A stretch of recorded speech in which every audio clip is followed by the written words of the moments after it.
नमस्कार भाइयों। जैसा कि आप जानते हैं कि हम आपको जो भी सुना रहे हैं वो रियल है, रियल स्टोरीज हैं जो केसेस मैं फाइनल करती हूँ। उसी के तहत ये हम आपको आज एक कहानी बताने जा रहे हैं। जब हम यहाँ स्टार्टिंग में आए हैं 2004 में, उसके बाद यहाँ का माहौल मेरे बिल्कुल विपरीत। हम बॉम्बे जैसी जगह से आए और यहाँ का माहौल बिल्कुल अपोजिट, जस्ट अपोजिट। जैसे दिन के बाद रात होता है उस तरह का माहौल, तो हम इसमें एडजस्ट नहीं कर पा रहे थे।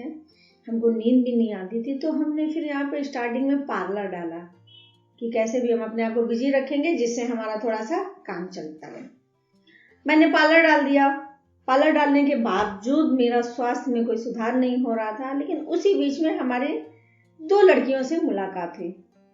उसमें से एक शादीशुदा थी, उसका एक बच्चा भी था, और एक थी वो अनमैरिड थी, उसके मम्मी पापा नहीं थे, लेकिन एक्टिव बहुत ज्यादा थी। उसका हाथ पैर और मुंह एक साथ चलता था। जितना चलने में उसकी स्पीड थी उतना ही काम करने में उसकी स्पीड थी, उतना ही प्यार करने में स्पीड थी और उतना ही लड़ने में स्पीड थी। अगर वो लड़ने लगती तो आपको सुनती नहीं, टर टर टर टर टर टर टर क्या बोल रही है खुद भी नहीं सोच पाती थी कि हम बोल क्या रहे हैं। लेकिन वो इतनी अच्छी थी, इतनी एक्टिव थी, इतनी सॉफ्ट कॉर्नर थी कि वो सबकी चाहती थी।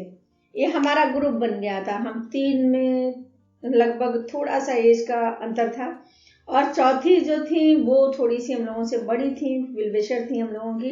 सभी का नाम RRR था, तो 4 आर मिलके RR हो गया था। RR हम लोग करते थे, RR है। ये कौन है? वो जो दीदी थी उनको इसमें शामिल नहीं करते थे, थोड़ी बड़ी थी, लेकिन ये 3 तितलियां कही जाती थी। आरा 3 तितलियां। तो इसमें से जो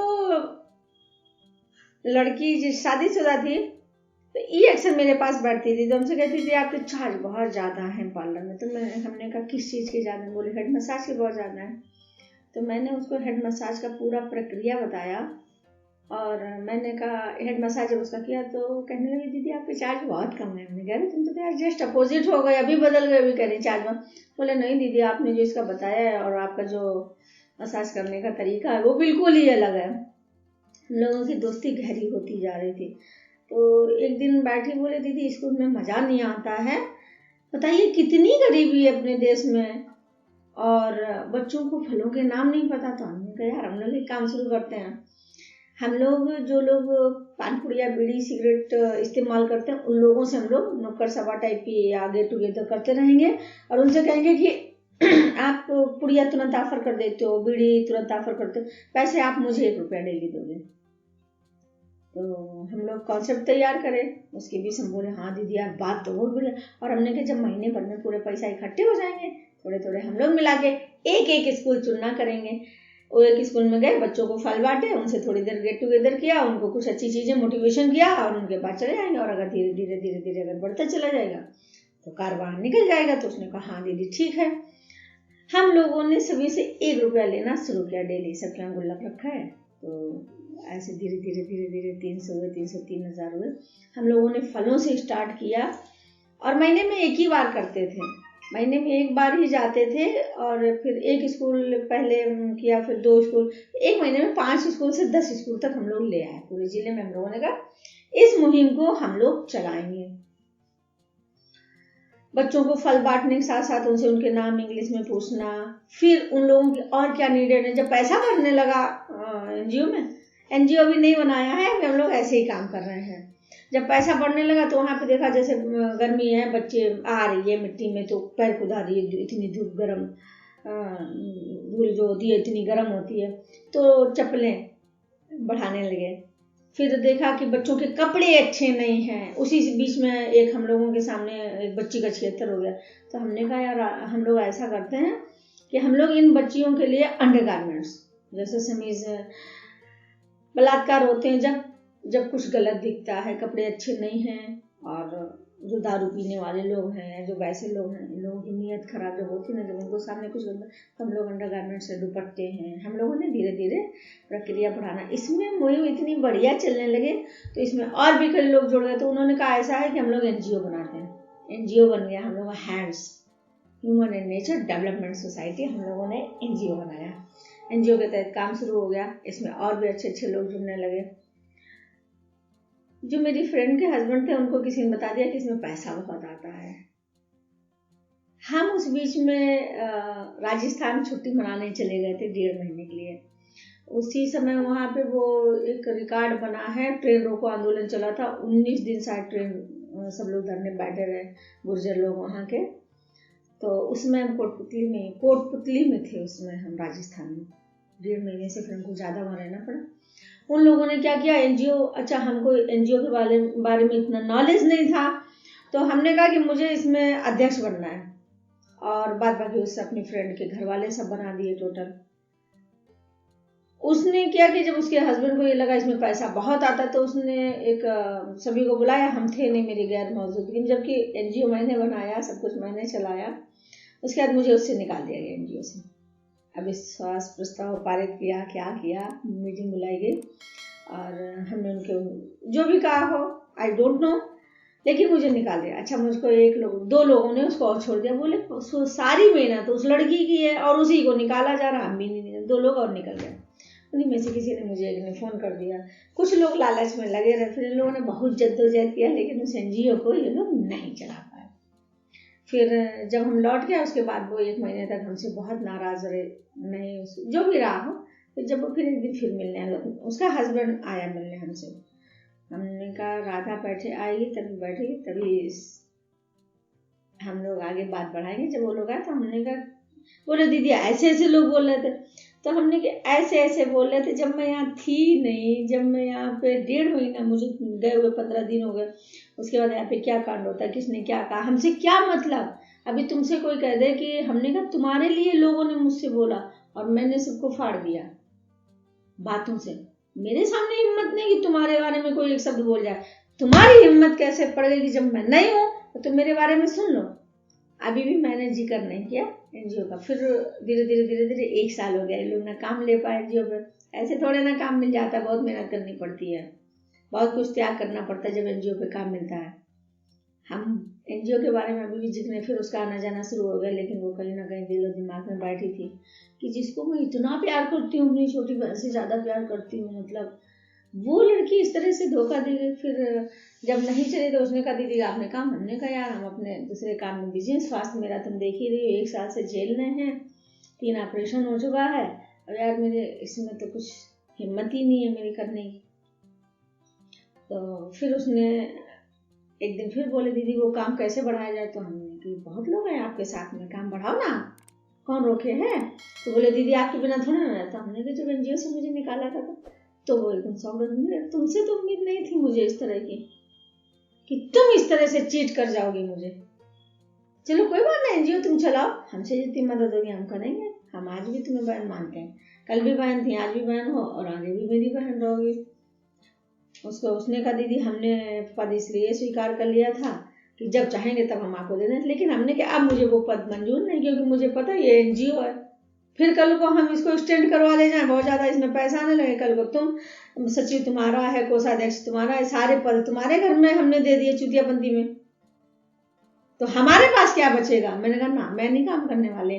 उसी बीच में हम अपना फिर उसके साथ साथ मैंने अपनी नौकरी फिर से शुरू कर दी। थोड़े दिन नौकरी करी, नौकरी करते करते मानवाधिकार ज्वाइन कर लिया।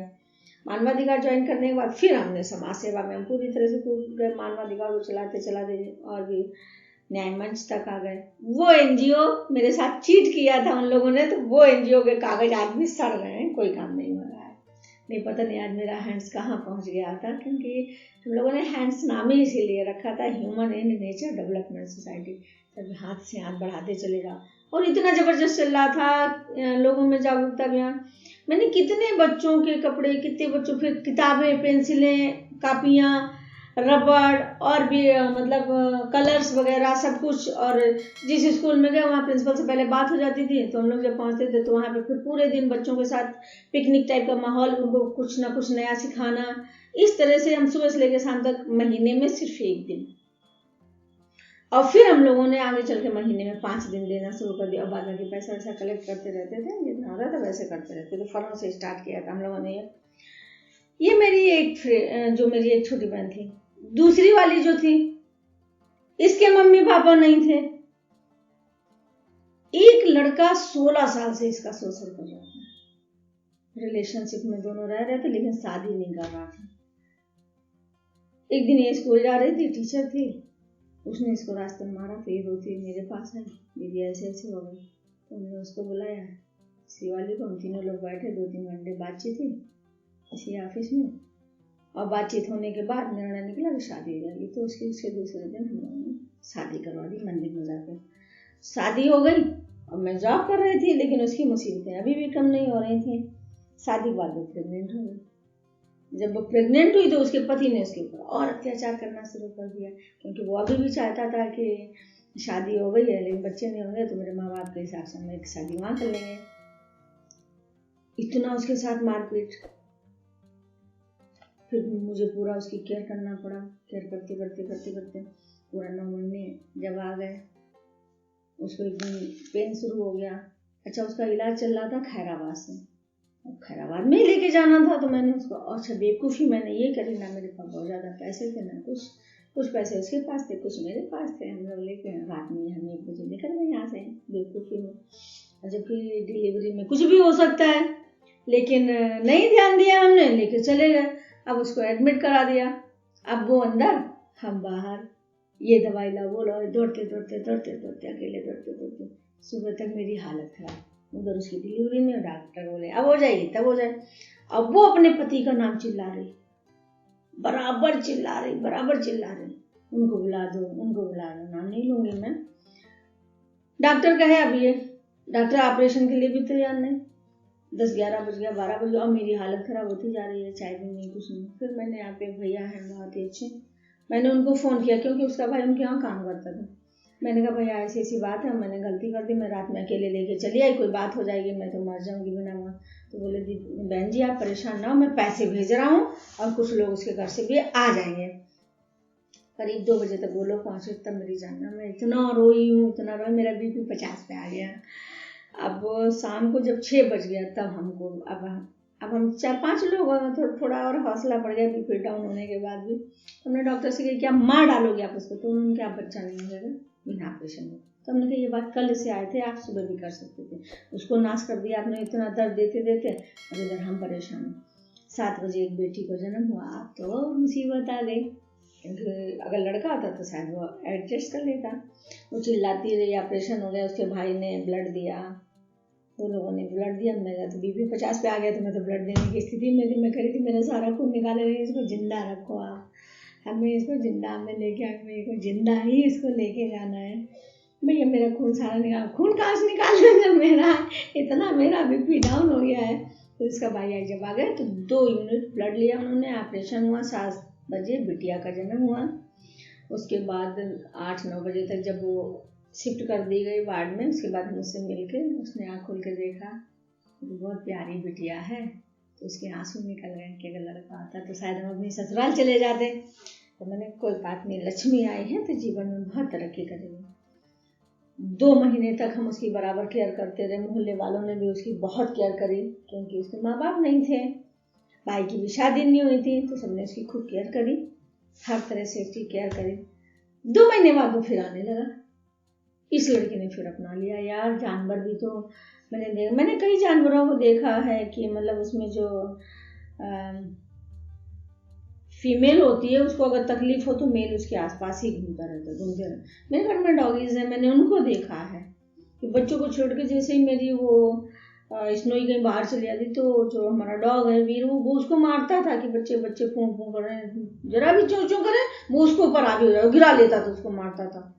और मतलब ऐसे मारता था जैसे इंसान लोग मारते, ऐसे चट ऐसे करता, वो यहीं कर रहे थे, हम लोग छुड़ा देते, अरे उसके डिलीवरी हुई है, कमजोर है, तुम अपनी ताकत दिखा रहे हो, मर्दानगी दिखा रहे हो, हम लोग मजाक में उनको इस तरह से अपने डॉगी को बोलते। मैंने उसका प्यार देखा, मैंने उन जानवरों का प्यार देखा, उस हरामखोर को बिल्कुल कहीं से मतलब इंसानियत नाम की कोई चीज नहीं, उसने स्वीकार कर लिया। अभी कहानी यही नहीं खत्म हुई, उसके बाद बराबर हम लोग आते आते, और जब वो कोई शिकायत करे हम लोग सुनते ही नहीं थे, ना मेरी बहू वाली फ्रेंड सुनती, ना जो दीदी थी वो सुनती, ना हम सुनते, आ रहा कोई सुनता नहीं था उसकी, तो ना हमसे कोई प्यार ही नहीं करता। बोले तुझसे सब प्यार करते, तू ही नहीं किसी से प्यार करते। फिर उसके बाद वो फिर प्रेग्नेंट हुई, फिर उसको बेटा हुआ तो फिर वो ससुराल चली गई। ससुराल वालों ने जब बेटा हो गया तो अपना लिया। सोचिए कितने अच्छे लोग हैं समाज में। अच्छा, लेकिन समस्याएं अभी भी उसकी खत्म नहीं हुई। रोज न रोज वो इतना कमीना टाइप का ऐसा इंसान मैंने दुनिया में नहीं देखा है। पहला इंसान भगवान ने बहुत ही रच के बनाया उसका पति, और वो इतना मार खाती है, इतना गाली खाती है, इतना टॉर्चर होती है उसके, हाय मेरा पति, हाय मेरा पति। एक दिन उसने मेरे बारे में उठपटांग बक दिया। उसको पता था कि रीतु सबसे बड़ी ताकत है इसकी। तो उसने उससे कहा कि अच्छा, मैंने एक गाड़ी, जैसे मेरी गाड़ी जब से खराब हुई, गाड़ी मैंने बेच दी, मैंने एक गाड़ी बुकिंग कर रखी है कि मैं उसी गाड़ी से चलती हूँ। उसने उससे कहा रीतु बुकिंग पे चलती हैं। वो दूसरी वाले से कहने लगे। वो सब एक और हमारे अच्छे परिचित थे, उनसे गए तो उन्होंने हड़का दिया, बोले तुम लोग क्यों उसके बारे में बात करते, अगर ऐसा कुछ होता तो हम लोग से कोई बात नहीं छुपी होती, इस तरह से बात है अंडरस्टूड। वो आई एक दिन मेरे पास बैठी थी, उसकी बिटिया जो दूसरी वाली है, उसको एक बिटिया हो गई, बेटा था, बिटिया उसको हो गई, तो बिटिया बहुत प्यारी है उसकी। तो उसने ऐसे छोड़ दिया। मैंने फोन लगा, मैंने कहा तेरे पति पे मैं मानहानि का दावा ठोकने जा रहा। आप सोचिए कितनी दूर, 8-9 किलोमीटर, लड़की 7 मिनट में मेरे घर पहुंच गए और आके हाय दीदी, हाय दीदी, मेरे पति को बचा लो, मेरा पति बीपी आई है, मर जाएगा, है मर जाएगा, मेरे बच्चों क्या होगा। हमने तेरा जो हमेशा होता रहा वही आगे आज भी हो रहा और आगे भी वही होगा।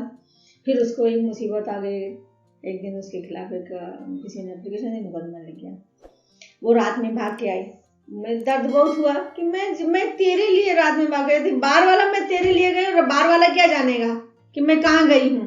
बार वाला तो गलत ही सोचेगा, और जब तू गलत बोलने लगेगी तो बार वाले तो मौका मिलेगा। ये लोग रात दिन साथ रहते, जब ये करे तो ये सत्य होगा। तो वो आई रात में, कपड़े उसके सब भीगे थे, सर्दी थी, मैंने सारे कपड़े बदले, बच्चे के कपड़े बदलवाए, अपने कपड़े उसको दिए कि तुम ये पहन लो बेटा। फिर कहा दीदी चलो चौकी। मैंने कहा नहीं जाऊंगी, मैंने रात में जाना छोड़ दिया, मैं कहीं नहीं जाऊंगी आपके साथ। दीदी कोई किसी का नहीं होता। हमने कि तू वॉच कर, तू ध्यान दे, कितने साल से मैं करती आई और क्या मिला मुझे, तेरे शब्दों से मैं आहत हुई हूँ। कल दिन में जो भी होगा बताना, हम फोन पे कर देंगे, लेकिन मैं जाऊंगी कहीं नहीं तुम्हारे साथ। तो बोले मैं तो अभी अपने घर जाऊंगी। मैंने कहा स्वेच्छा से आप इतने बड़े हो, आप जा सकते हो, आप आजाद हो अपने बच्चे लिए। रात में हमने कहा वैसे एक बार सजेस्ट करूंगी, सर्दी बहुत है, बच्चा छोटा है और नहीं जाने, सर्दी पकड़ लेगी, नुकसान नहीं। अब आपने ऐसे कह दिया, आप भी मतलब गैर हो गए मेरे। मैंने कहा मैं गैर नहीं हो गई हूँ, मैं थोड़ा सा संभल गई हूँ, मैं अपने आप को संभालने के लिए मैं नहीं जाऊंगी। फिर खैर छोटा मुकदमा था, ये कोतवाली से जमानत हो गई उसकी, आती है अभी भी आती है। लेकिन मैं बदल गई हूँ पहले से बहुत ज्यादा। क्यों? क्योंकि जब अपने अगर आपको कुछ कहने लगे तो बहुत तकलीफें होती हैं। दोनों ने मेरे साथ, उसने खैर विश्वासघात नहीं किया, उसके माँ बाप बचपन में ही खत्म हो गए, तो वो लड़की तो मेरी आज भी उतनी चाहती हो, जीवन भर में उसको ऐसे ही प्यार करती रहूंगी। लेकिन आज जैसे पहले भाग खड़ी होती थी, एक फोन आया बिना सोचे समझे निकल गए, अब नहीं निकलती हूँ, सोचा से यहाँ सोच के तब निकलती हूँ। तो गाइज आज मैं इसको कहानी भी कह सकते हो, आत्मकथा भी कह सकते हो, और ये लोग देखेंगे तो इनको समझ में आएगा कि हाँ दीदी के अंदर दर्द है। तो गाइज कैसी लगी आपको कहानी? धीरे धीरे अब हम अपने बारे में आपसे शेयर करेंगे, हर दूसरे दिन चौथे दिन कुछ ना कुछ थोड़ा थोड़ा हम अपने बारे में शेयर करेंगे। और गाइस कैसा लगा आपको सुन के कि सच में मैं जो कर रही हूँ आप या जो पहले करती थी, दोनों में कितना अंतर है। मुझे जो हम इसमें कर रहे हैं मुझे करना चाहिए, या पहले ही जैसे रहना चाहिए और वैसे अपने ऊपर कीचड़ उछलवाते रहना चाहिए, या वाकई में मुझे भी अपने आप को, क्योंकि आप एक बार गलती करो तो गलती होती है, दूसरी बार गलती करो तो वो गलती नहीं, बेवकूफ़ी कहेंगे उसको, और बार बार अगर आप करो गलती नहीं, फिर आप वाकई में मूर्ख हैं, बेवकूफ़ हैं। तो मुझे मूर्ख नहीं बनना, बेवकूफ़ नहीं बनना है डियर। और आप लोग मुझे सजेस्ट करिए, कमेंट करके जरूर बताइए कि आपको ये कहानी कैसी लगी।